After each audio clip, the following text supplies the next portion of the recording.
Hello বন্ধুরা, শাশুড়ি বৌমা রান্নাঘরে তোমাদের সবাইকে স্বাগত জানাই।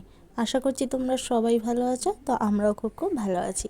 তো আজকে তোমাদের সাথে একটা নতুন রেসিপি শেয়ার করব। খেসার ডাল দেখো আমি এখানে নিয়ে নিয়েছি পরিমাণ মতো, দিয়ে জল দিয়ে ভিজিয়ে রাখছি।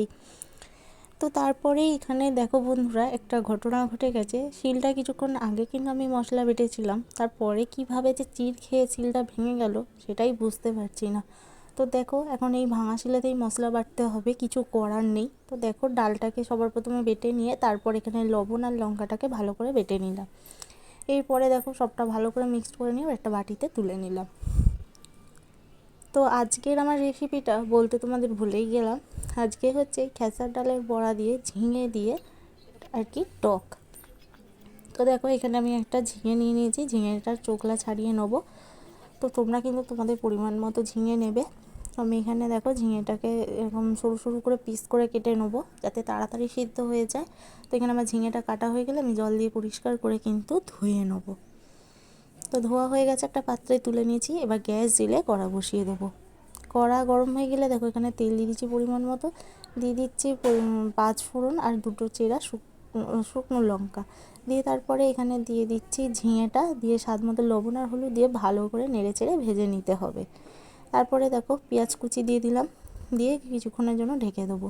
এই ডাল বাটাটার মধ্যে দিয়ে দিচ্ছি স্বাদ মতো হলুদ। তোমরা কিন্তু হলুদটা নাও অ্যাড করতে পারো, আমি এখানে হলুদটা দিয়েছি। দিয়ে ভালো করে মিক্সড করে নিলাম। তারপরে দেখো এখানে ভাজাটার ঢাকা খুলে নিলাম। এখানে কিন্তু ভাজাটা অলরেডি হয়ে গেছে। অল্প পরিমাণে জল দিয়ে ঝিঙেটা সিদ্ধ হতে দিলাম। ততক্ষণ ওই ভাঙা শিলাতেই দেখো সর্ষে আর কাঁচা লঙ্কাটা বেটে নেবো। তো যতক্ষণ না শিল কেনা হবে বন্ধুরা, এইভাবেই তোমাদের সাথে আমার ভিডিও শেয়ার করতে হবে, কিছু করার নেই। তো দেখো এখানে আমার ঝিঙেটাও সিদ্ধ হয়ে গেছে, ঝোলটা ফুটেও গেছে। তারপরে এখানে দেখো তেঁতুলের পাল্পটাকে গুলে রেখেছি। তো এবার তেঁতুলের কাঠটাকে নিয়ে নিচ্ছি, দেখতেই পাচ্ছ। এবার দিয়ে দেবো। তো তেঁতুলের পাল্পটা দিয়ে দিলাম, দিয়ে ভালো করে একটু নাড়াচাড়া দিয়ে দেবো। তারপর বেটে রাখা কাঁচা লঙ্কা সর্ষেটা দিয়ে দিলাম। দেওয়ার পর দেখো ঝোলটা ফুটে গেলে তারপরেই কিন্তু আমি একটু একটু করে দেখো বড়ার আকারে দিয়ে নেবো। দেখো বড়াগুলো এক এক করে দিয়ে নিচ্ছি।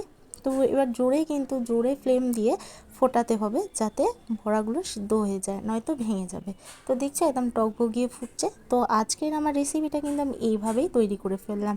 তো তোমরাও একবার তোমাদের বাড়িতে এই নতুনত্ব রেসিপিটা ট্রাই করো, খেতে কিন্তু খুবই অসাধারণ হয়েছিল এবং ভালোও লাগছিল।